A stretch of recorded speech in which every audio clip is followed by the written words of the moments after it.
Pourquoi la dynamique anxieux-évitant se manifeste dans ce couple et pourquoi on en parle beaucoup? On va voir ça et on va justement développer ce sujet qui, à mon sens aussi, demande un petit peu plus de complexité, d'explication et de rentrer dans le détail.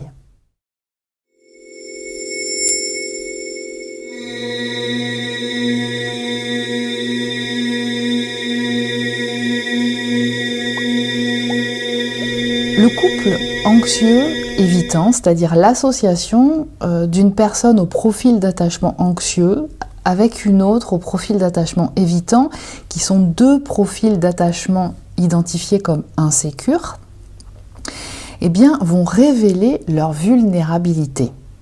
Ils vont se retrouver vraiment en friction, ça va activer en chacun le système de protection, leur système de protection, qui est l'ego en fait, de façon paroxystique.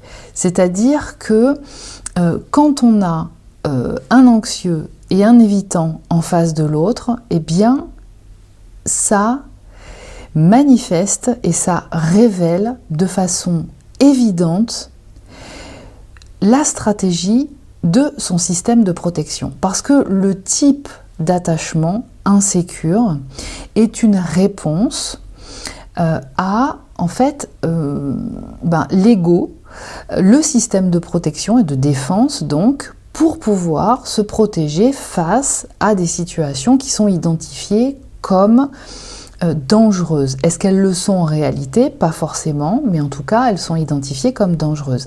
Et donc, on en revient toujours à la banque de données mémorielles qui, contenant des mémoires traumatiques, ce qu'on appelle les psychotraumatismes, eh bien, c'est ce qui renseigne le système d'alarme en soi, qui ensuite active le système de protection ou de défense de l'ego. Donc quand on a un profil anxieux et un profil évitant en face, eh ben, on est sûr que là, ça va réagir. Si par exemple, on était dans un cas où on a un profil anxieux en face d'un autre profil anxieux, eh bien ce que ça va donner, c'est que ça va répondre d'une façon concordante. Il va se passer finalement pas grand-chose parce que l'un et l'autre vont peut-être avoir en fait des langages de l'amour assez similaires et seront persuadés que c'est ça l'amour en fait. Quand on a par exemple un profil évitant en face d'un autre profil évitant, là il se passe encore moins de choses, c'est-à-dire qu'on peut avoir une personne qui, ne voulant pas, ou le système de défense ou de protection se manifestant de façon à ne pas rentrer dans une relation, c'est-à-dire de rester en lien plutôt, et rentrer dans la relation, ça sous-entend de rentrer dans une intimité émotionnelle. Or, on sait que c'est ce qui panique le plus une personne qui a un profil d'attachement évitant. Et donc, si on met un évitant en face d'un évitant, eh bien, il peut ne rien se passer. C'est-à-dire que chacun vit sa vie un peu de son côté. Il peut y avoir une vie de couple avec des enfants, sous le même toit, mais où chacun a son espace, chacun se retranche dans ses habitudes. Il y a peu de conversations et d'échanges profonds qui qui apporte une opportunité d'exprimer des sentiments, des émotions. Ce sont deux personnes qui vont justement mettre leurs émotions à distance, qui vont, comme la stratégie de leur système de protection se manifeste, vont activer régulièrement de la dissociation et ils ne vont pas s'en rendre compte. Pour eux, c'est normal. C'est comme ça qu'on peut être en lien de couple, par exemple, ou d'amitié. Mais est-ce que c'est de l'amour, ça aussi? Eh bien, est-ce que c'est vrai? Est-ce que c'est ça de l'amour? Donc vous voyez bien que le risque, c'est que lorsque l'on se retrouve en face de quelqu'un qui a le même type d'attachement insécure, eh bien, on va se retrouver dans une zone de confort où rien ne va être remis en question, où finalement les modèles internes opérants seront assez similaires et on rentre dans une normalité où rien n'est bousculé. Mais ça manque de stimulation, parce que du coup, le risque, c'est de se retrouver dans un manque d'évolution personnelle. Et donc, en fait, l'association d'un type d'attachement anxieux en face d'un type d'attachement évitant, ça va jouer le rôle d'un catalyseur des modèles internes opérants, d'un puissant catalyseur. Et en termes de développement personnel, même si c'est hautement inconfortable, eh bien c'est une formidable opportunité de conscientisation de soi et du système de protection agissant. Donc en termes de développement personnel, c'est une grande opportunité d'évolution. D'une part de conscientisation des mémoires traumatiques encore agissantes, puisque un système de protection se manifeste d'après les informations et les charges émotionnelles associées à ces informations, ce qu'on appelle des mémoires, enregistrées donc dans la banque de données mémorielle, c'est-à-dire le subconscient ou l'inconscient. Et donc, eh bien, ce qui va se passer, c'est que dans la dynamique d'un couple ou d'une relation avec d'un côté un anxieux et de l'autre un évitant, eh bien, il va y avoir un développement, une révélation presque obligatoire de l'inconfort vécu. Parce que c'est inconfortable, du coup, eh bien, à un moment donné, ça va donner à vivre des sensations, des émotions, un mal-être qui va se donner à ressentir et qui va commencer à venir révéler quelque chose de soi. On va commencer à se poser des questions, on va commencer à aller se renseigner et en même temps, ça va commencer à parler de soi. Dans l'expérimentation de ce couple universel, on peut observer cette dynamique-là. Ce qui va se passer et ce que va amener aussi cette dynamique, c'est que elle va amener à se poser la question de savoir mais comment l'autre fonctionne. Et en tout cas, il va falloir y aller. C'est vers ça qu'on est invité à aller. Il y aurait une autre façon de se protéger, une autre façon de préserver son intégrité psychique, physique. Il y a quelque chose de complètement différent qui vient se jouer en face de soi.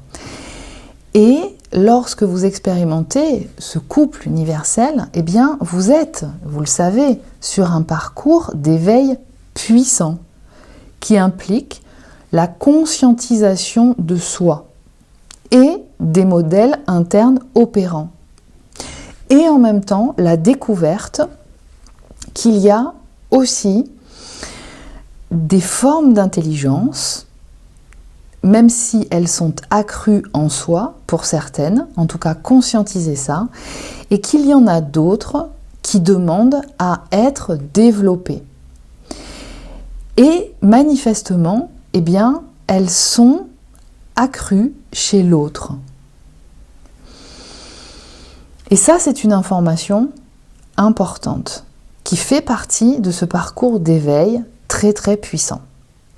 Alors, cette conscientisation des modèles internes opérants, c'est-à-dire comment je fonctionne, qui je suis, et puis la conscientisation d'une banque de données mémorielles qui contient un certain nombre d'informations qui va être important d'aller explorer les unes derrière les autres, les unes après les autres, pour pouvoir en conscientiser toute la teneur.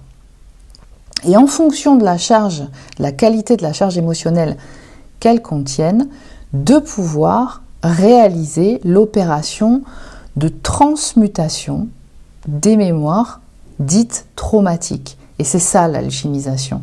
Donc ce en quoi ce couple est un couple alchimique. Parce que le bénéfice de ces opérations de transmutation, qui se font précisément d'une certaine façon, parce qu'il y a une façon d'accéder au subconscient, à ce type de mémoire qui est explosive, hein, puisque n'oubliez pas qu'elles viennent justement, c'est elles qui renseignent le système d'alarme pour qu'il se déclenche du coup au moment où l'environnement, où les situations, les comportements renvoient l'information que là, il y a un danger par rapport à ce qui a été expérimenté.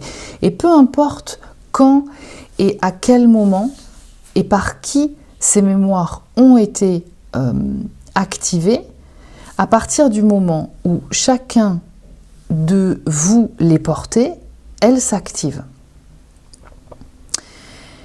Donc, ce processus de transmutation des mémoires traumatiques, des psychotraumatismes, eh bien, c'est ce que j'appelle la pacification de l'ego. L'ego, il n'y a pas à le tuer.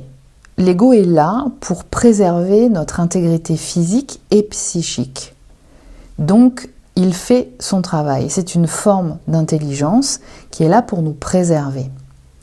Simplement, dans le cas de ce duo, et ce pourquoi on retrouve la dynamique anxieux-évitant, ici, c'est parce que justement, il va y avoir à pacifier ces mémoires traumatiques pour pouvoir activer les mémoires évolutives qui sont là et qui demandent à se développer.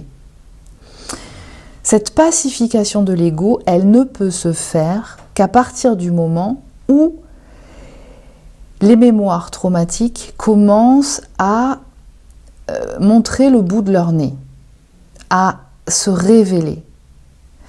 Et il ne peut y avoir comme meilleure opportunité pour que ça se fasse, de se retrouver en face de quelqu'un qui va activer, exacerber le système de protection. Alors, ce qu'il est dans le processus de pacification de l'ego, quand il va être amené à se faire, alors en général, ça se fait de façon accompagnée, de façon précise.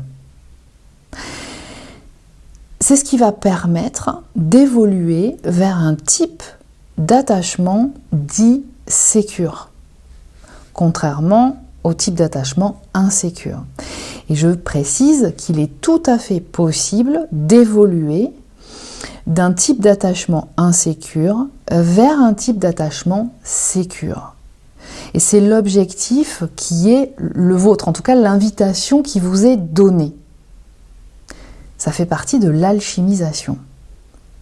Alors, ce que j'observe, moi, dans la dynamique de ce couple, puisque vous savez que j'accompagne beaucoup des personnes qui expérimentent ce couple universel, et c'est aussi au travers de ces accompagnements, de ce qu'il en ressort, de ce qui s'y passe, et puis de ce que peuvent témoigner chacune des personnes qui peuvent être d'un profil de départ différent, prédominante plutôt consciente yang ou prédominante plutôt subconsciente yin, et qui témoignent et qui manifestent en fait un certain nombre de caractéristiques qui leur sont propres et qui sont qu'on retrouve d'une façon générale d'un côté comme de l'autre. Et c'est ce qui me permet de vous témoigner tout le contenu de ce que je produis dans ces vidéos. Mais ce que je peux observer, c'est que cette dynamique anxieux-évitant, qui est très à la mode actuellement, parce qu'on en parle beaucoup, puisqu'en fait la théorie de Bowlby sur les types d'attachement est arrivée en France il y a très peu de temps, très peu d'années. Donc on en parle beaucoup, donc on va dire que ça fait partie d'une actualisation de la formation psychologique, en tout cas dans les neurosciences, et que donc de ce fait, elle est particulièrement en France développée depuis un certain temps. Simplement, elle est quand même beaucoup plus complexe que ça, et il n'y a pas dans les types d'attachement insécure que le profil anxieux et évitant. Il y a aussi celui qu'on appelle désorganisé, et qui va osciller chez une personne, chez une même personne, par des réactions qui seront assez caractéristiques d'un profil anxieux, et puis par d'autres moments, des réactions et un comportement qui sera typique de ce qu'on peut retrouver chez un profil évitant. Et ce que je peux observer, c'est que il y a beaucoup, dans la dynamique de ce duo, de couple universel, des personnes qui ne sont pas évitantes, mais qui manifestent un type d'attachement plutôt désorganisé. Et l'attachement désorganisé, dans les observations qui ont pu être faites, de ce qu'on connaît, qui est loin d'être exhaustive en psychologie, c'est qu'il y a beaucoup plus de femmes qui sont détectées dans le profil d'attachement désorganisé, et beaucoup plus d'hommes que de femmes qui sont identifiés avec un profil d'attachement évitant. Et donc, dans ce couple universel, moi ce que j'observe, c'est qu'il y a une dynamique, il peut y avoir une dynamique aussi désorganisée, anxieux en face, au lieu d'évitant. Donc, l'évitant, le profil d'attachement évitant, on le retrouve dans les caractéristiques du système de protection typique de la prédominante subconscientine de départ, donc pas encore équilibrée, mais plutôt chez les hommes. Il y a aussi des femmes, mais c'est en grande majeure partie des hommes. Et puis, lorsqu'il y a un profil d'attachement plutôt désorganisé, eh bien, ça se manifeste aussi pour la prédominante subconsciente yin de départ quand elle est une femme. Et c'est ce qui amène notamment beaucoup de femmes à penser qu'elles puissent partir d'une prédominante consciente ou yang de départ plutôt que partir d'une prédominante subconsciente ou yin de départ. Ce qui est important, ce qui va être aussi, ce qui va permettre de voir, de vous observer, de prendre conscience de la stratégie de votre système de protection, c'est la personne que vous pouvez avoir en face de vous. Et là, je rajoute un aspect en plus que j'observe et qui à mon sens a aussi de l'importance.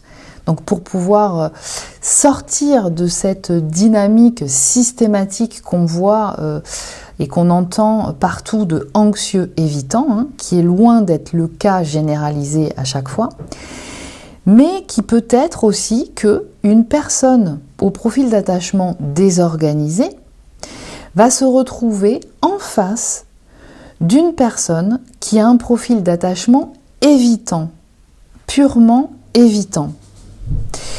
Et à ce moment-là, parce qu'elle est en face d'une personne au profil d'attachement évitant, se pensera directement partant d'une prédominante consciente yang.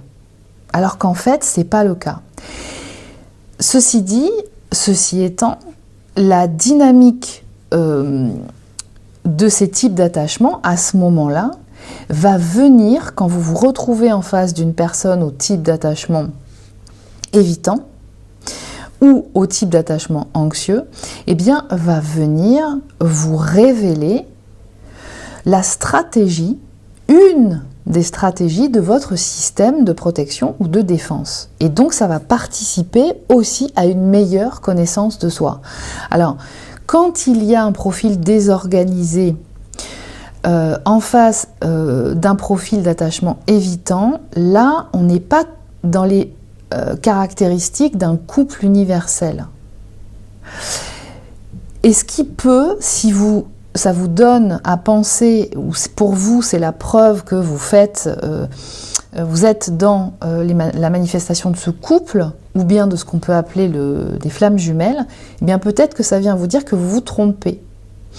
Et à ce moment-là, l'expérience que vous vivez en face de quelqu'un qui a un profil d'attachement évitant, donc qui va encore plus loin, de façon plus excessive dans les manifestations de sa protection que lorsque vous avez un type d'attachement désorganisé, vient simplement et est là pour vous dire attention, il y a quelque chose en toi que tu as à identifier, à conscientiser, que là, ce type de comportement au niveau relationnel va venir poser des problèmes. Et de toute façon, c'est ce que ça vient dire, c'est-à-dire que un type d'attachement insécure va venir poser des problèmes en termes relationnels. Ça vient révéler qu'il y a encore des dysfonctionnalités qui ne vont pas permettre qu'une relation intime et profonde et alchimisée soit possible.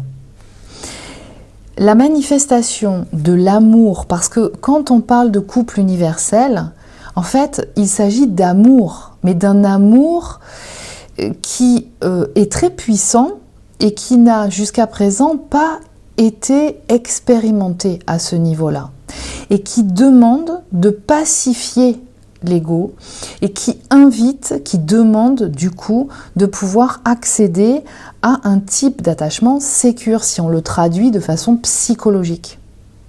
Ça va être essentiel. Alors, sur l'autre chaîne, Incarner sa puissance, que je vous invite à aller visionner, vous trouverez les informations dans la barre d'infos pour y accéder. Je développe beaucoup d'informations justement à ce niveau-là, au niveau des profils de haut potentiel, l'aspect des psychotraumatismes, l'impact, en fait, tout ce qui est en lien avec les neurosciences, et que vous pouvez aller visionner parce que ça va vous permettre d'en apprendre un petit peu plus. Et je vais développer une série de vidéos, de contenus pour pouvoir approcher, pour pouvoir développer la connaissance des types d'attachement, de ce qu'on appelle les types d'attachement. Sécure et insécure, pour savoir exactement de quoi on parle.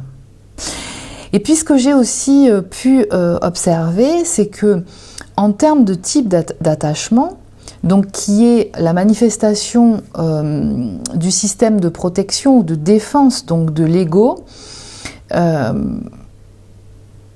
quand il y a une problématique, quand il y a des mémoires traumatiques encore enregistrées, encore une fois, peu importe d'où elles viennent, eh bien, la dysfonctionnalité va se répercuter au niveau relationnel au travers d'un type d'attachement insécure. Mais ce que je peux observer, c'est que chez une prédominante consciente yang, donc de départ, donc plutôt tendance HPI, eh bien, en termes relationnels, c'est pas là précisément où vont se manifester des dysfonctionnalités. C'est-à-dire que le type d'attachement d'une prédominante consciente yang de départ ou HPI au niveau donc affectif, relationnel, puisque les types d'attachement caractérisent vraiment l'aspect relationnel et le potentiel relationnel d'une personne, sa capacité à pouvoir être en relation intime et profonde avec quelqu'un en se sentant en sécurité, en fait. Et du coup, une prédominante consciente yang de départ, ou plutôt HPI, dans l'aspect relationnel, va être quand même assez équilibré. C'est-à-dire que il y a cette volonté de rentrer en contact au travers, elle, de l'acuité de ces formes d'intelligence développées qui sont beaucoup plus cognitives, donc avec une plus grande conscience corporelle, une plus grande conscience intellectuelle, qui peut davantage élaborer une pensée séquencée, qui identifie très rapidement les processus de ce qui se joue, qui se fie donc à sa connexion sensorielle. C'est là son hypersensibilité. Elle est très sensible au niveau de tous ses sens, et elle est en capacité, sans comprendre ce qui se passe, à quoi ça correspond, ce que ça veut dire, qui est cette personne, etc., etc. Elle n'est pas analytique, elle est très intellectuelle, ce qui est encore différent. Elle est en capacité, au travers des ressentis dans son corps, de ses sens, de ce qui se passe avec la personne en face d'elle, d'identifier que là, il y a quelque chose de puissant et de profond. Et que c'est une personne importante. C'est au travers de cet aspect-là. Donc elle n'a pas besoin d'une notice d'emploi pour pouvoir savoir comment rentrer en contact avec l'autre dans une relation intime. Et de fait, nous sommes tous, j'ai envie de dire, parce qu'on entend beaucoup parler aussi on parle de dépendance affective, mais en fait, et si on va par là, tous les humains sont dépendants affectifs. Pour la simple et bonne raison que, en fait, et ça, c'est ce que développe la théorie de l'attachement, c'est que pour survivre, un être humain a besoin du lien avec un autre humain. Donc l'attachement, nous l'avons tous en nous. Et c'est ce qui nous permet de survivre. C'est ce qui nous permet de nous maintenir en vie. Donc, pour en revenir à la prédominante consciente yang de départ, elle a en elle cette capacité de rentrer en contact au travers de tous ses sens et de ses formes d'intelligence accrue, va justement, quand elle rencontre cet autre en face d'elle, en face de lui, qui a de son côté un système de protection qui se manifeste selon une stratégie différente, qui est plutôt justement de mettre à distance émotionnelle, de passer par de la dissociation à certains moments, ne va pas comprendre ce qui se passe, d'accord ? Mais rentrer en contact sensoriel, toucher, ressentir l'autre, être directement en contact avec l'autre, le voir, passer du temps ensemble, etc., etc., et de rentrer en connexion émotionnelle, en intimité émotionnelle avec l'autre, eh bien, c'est le propre de tous les humains. Et catégoriser une dépendance affective de ces caractéristiques-là, est-ce que ce ne serait pas abusé quelque part ? Donc, ce que je peux observer, et ce que j'ai pu observer au travers de tous les accompagnements que j'ai pu avoir, et c'est ce qui me permet encore une fois de vous parler et d'aborder ces sujets avec vous, c'est que une prédominante consciente yang de départ peut être vécue comme quelqu'un de dépendant affectif et donc catégorisé ou catalogué de type d'attachement anxieux, et il est à développer ce que signifie et ce que comprend le type d'attachement anxieux, attention, par quelqu'un qui part et qui manifeste un type d'attachement évitant ou désorganisé, d'accord, dont les caractéristiques vont être de mettre à distance au niveau émotionnel, parce que dès qu'il va y avoir un ressenti trop présent au niveau sensoriel, ça va être vécu comme une intrusion. C'est ça la réalité. Est-ce que c'est réellement une intrusion? Dans l'absolu, non. Par contre, il est important d'écouter que l'autre, que la personne qui a un type d'attachement évitant ou désorganisé puisse ressentir être envahi par le comportement ou la façon d'approcher et de rentrer en contact de l'autre qui va lui demander, enfin qui va lui donner à ressentir, mais c'est toi qui es pas normal en fait, reste à distance, je t'aime, t'es là à côté, mais tu t'approches pas trop, tu fais pas trop ceci, tu fais pas trop cela. Vous voyez la complexité. Par contre, ce qui se passe, ce que je peux observer, c'est qu'une prédominante conscience yang de départ peut développer un type d'attachement ou les manifestations, les symptômes du type d'attachement anxieux au contact d'une personne qui manifeste un type d'attachement évitant. Voilà. Donc, ça demandera quand même à être observé et justement, ça viendra révéler quelque chose aussi de l'ordre de il y a quelque chose d'autre qui existe en face de moi, une autre façon de fonctionner, une autre façon de ressentir, une autre façon de réagir, et qui en même temps vont lui paraître complètement contradictoires. Alors c'est aussi pour ça qu'une prédominante conscience yang, en face de quelqu'un qui manifeste selon un type d'attachement évitant ou désorganisé, qui pourra réagir de façon complètement à l'opposé de ce qu'elle ressent comme amour à l'intérieur d'elle pour la personne, par exemple d'auto-sabotage, de lui dire tout l'inverse de ce qu'elle ressent au fond d'elle, par peur de la vulnérabilité, de faire et d'avoir des comportements à l'opposé de ce qui est en accord avec son cœur, par peur de la vulnérabilité. Donc ça pourrait être d'avoir des relations ou une relation avec quelqu'un d'autre, de revenir auprès d'un ex-compagnon ou compagne, de passer du temps avec beaucoup de personnes qui sont pas forcément des relations profondes, plus de temps avec ces personnes qu'avec l'autre en face, voilà, des choses comme ça. Donc, voilà ce que j'ai pu observer et je voulais vous en faire part parce que il me semble que c'est important.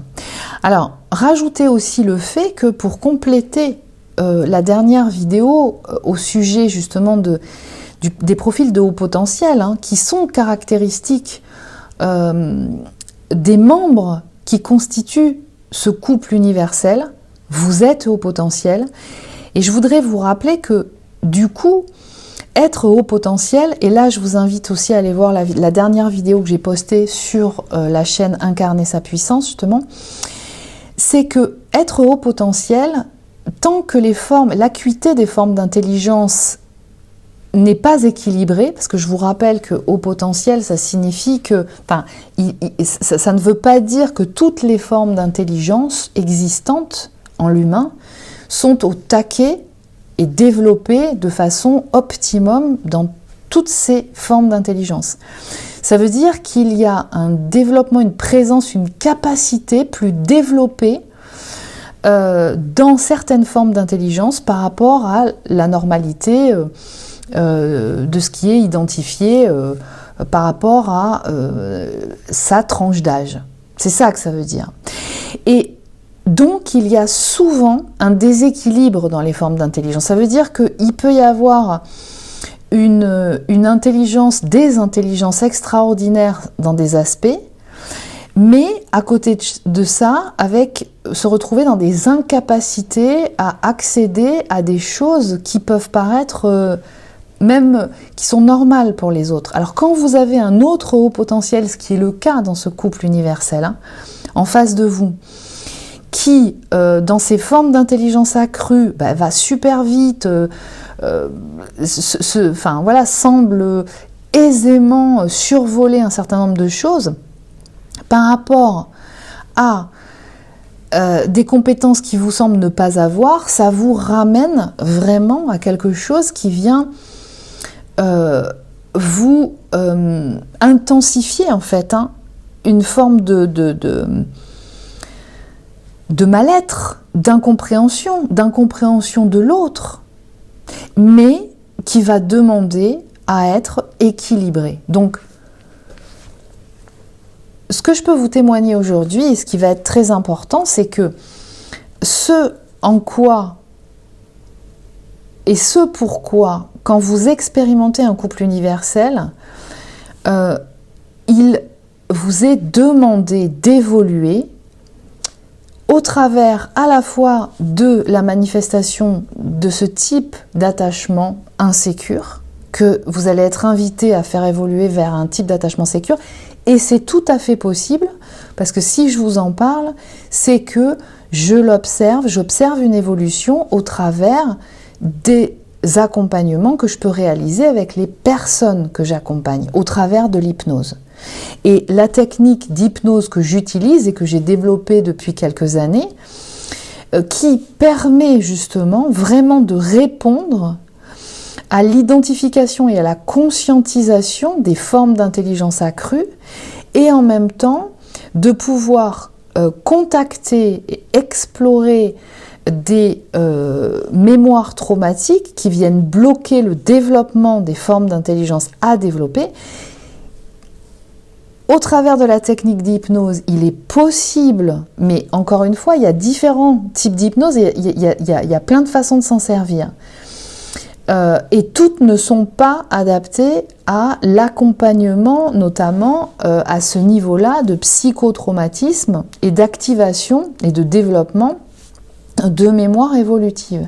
Donc il est important de pouvoir justement, aussi parce que vous avez un profil de haut potentiel, à un moment donné, quand vous sentez que ça ne bouge plus dans votre vie, quand vous vous sentez bloqué, quand la conscientisation qui va se faire au moyen des expériences de la vie, au travers de ce lien, mais aussi au travers de tout un tas d'autres relations ou d'expérimentations dans votre vie, au travail, avec votre famille, avec vos enfants, etc., qui vont venir faire remonter les inconforts, la réalité de ce qui est enregistré dans votre banque de données mémorielles et qui continue d'agir. Mais pour pouvoir ensuite passer une autre étape qui est de pouvoir accompagner à la transmutation de ces mémoires traumatiques et l'activation et le développement des mémoires évolutives. Et ça passe par un accompagnement professionnel. Réellement, j'insiste là-dessus. Vous savez que c'est la base de mon métier. C'est aussi pour ça que je vous en parle. Tout ce que je vous témoigne dans le contenu que je vous apporte est issu et se passe, c'est-à-dire que les résultats se passent parce qu'il y a un accompagnement régulier qui va permettre justement à chacun de pouvoir avancer dans sa vie. Et c'est ce qui est important, c'est que vous vous retrouviez à votre place dans votre vie, ce que vous allez pouvoir accomplir au travers de la transmutation des psychotraumatismes, à travers la connaissance de vous-même et puis au travers de la connaissance de l'autre aussi. C'est ce que je vous apporte en séance, en accompagnement. Il y a vraiment un développement de la connaissance de vous, de la connaissance de l'autre aussi, pour apprendre à le découvrir, comprendre comment il fonctionne, etc. Et ça, c'est très important. Découvrir qu'il y a différents profils de haut potentiel et puis vous occuper de vous, c'est-à-dire que au travers de la technique d'hypnose, qui est un outil très puissant qui permet d'aller contacter cette banque de données mémorielles et pas n'importe comment, parce que c'est délicat comme opération. Et donc, ça va petit à petit vous permettre d'avancer sur votre chemin, parce que l'expérimentation de ce couple universel, c'est un chemin d'éveil de conscience qui vous permet de pouvoir vous retrouver à votre place. Et l'autre faisant partie de l'encodage du génome, à un moment donné, il est possible de manifester ce couple dans la matière. Et je vous le dis parce que je suis témoin aussi de personnes qui, au travers de l'accompagnement qu'ils réalisent avec moi en séance, eh bien, ils voient en eux-mêmes que ça va mieux, qu'ils arrivent à être en relation d'une façon plus qualitative, qu'ils arrivent à exprimer les choses qu'ils ressentent et non pas qu'ils apprennent à dire non, qu'ils peuvent mieux identifier ce qui les traverse au moment où ça les traverse, qu'ils approprient les sensations dans leur corps, qu'ils les apprivoisent, qu'ils apprennent à les décoder, qu'ils apprennent encore aussi que les formes d'intelligence intuitive peuvent amener à accéder à certaines informations auxquelles, qui leur rend service au quotidien, hein, que ce soit au travail, que ce soit dans la relation avec des membres de la famille, avec les enfants, dans tous les aspects de leur vie. Et en fait, ils avancent, ils ont des résultats concrets, tangibles, ils sont mieux dans leur vie, ils sentent qu'ils arrivent à accomplir des choses qu'ils ne se sentaient même pas capables d'accomplir, dont ils pouvaient rêver, ou quelquefois qu'ils avaient complètement mis de côté parce qu'ils se sentaient complètement incapables d'accéder à la réalisation de ces projets ou de cet aspect de soi, d'aller activer des ressources en soi. Donc ça, quand vous êtes dans l'expérience du couple universel, ça vous est demandé. Vous êtes invité puissamment. Et c'est en ça, et c'est pour ça quelque part aussi que je vous communique toutes ces informations. Je ne suis pas arrivée d'un seul coup comme ça, je ne suis pas prédestinée a priori à parler du couple universel et que de ça. Mais c'est que au travers de mon activité de professionnel en relation d'aide, au travers de l'outil de l'hypnose, et pas n'importe lequel, avec une méthode que j'ai pu développer et spécialisée dans l'accompagnement des hauts potentiels, avec la connaissance de la neuroatypicité, toutes ces caractéristiques et les troubles qui y sont associés, tant que ce n'est pas équilibré encore, eh bien, je peux vous apporter cette information. Et qu'à un moment donné, en fait, l'accompagnement professionnel, au-delà de toute l'histoire qui est racontée et de tous les témoignages en fait de ce qui peut se passer d'un côté comme de l'autre, de comment l'un peut réagir, comment l'autre réagit, etc., etc., où la dynamique et le narratif de cette histoire qui peut paraître surréaliste ou complètement illusoire, d'accord ? Eh bien, il y a quelque chose qui vous est demandé et qui va passer par un accompagnement pour vous permettre de vous développer, d'être à votre place, parce que ce couple, c'est ça qui vous amène à manifester. Donc il est important que vous soyez à votre place, que vous soyez épanoui sans vous annihiler, sans vous cacher derrière un masque, en assumant qui vous êtes et en arrivant à, en étant capable d'exprimer, de manifester en fait ce qui vous correspond de manifester dans le respect et de vous-même et de l'entourage, parce qu'il y a quelque chose que vous êtes venu apporter. Vos formes d'intelligence accrue, votre être, ce que vous dégagez, ce que vous vibrez est important en ce monde. Donc, vous êtes invité à être au rendez-vous. Et c'est ce que je vous souhaite. C'est ce que je vous souhaite de mieux.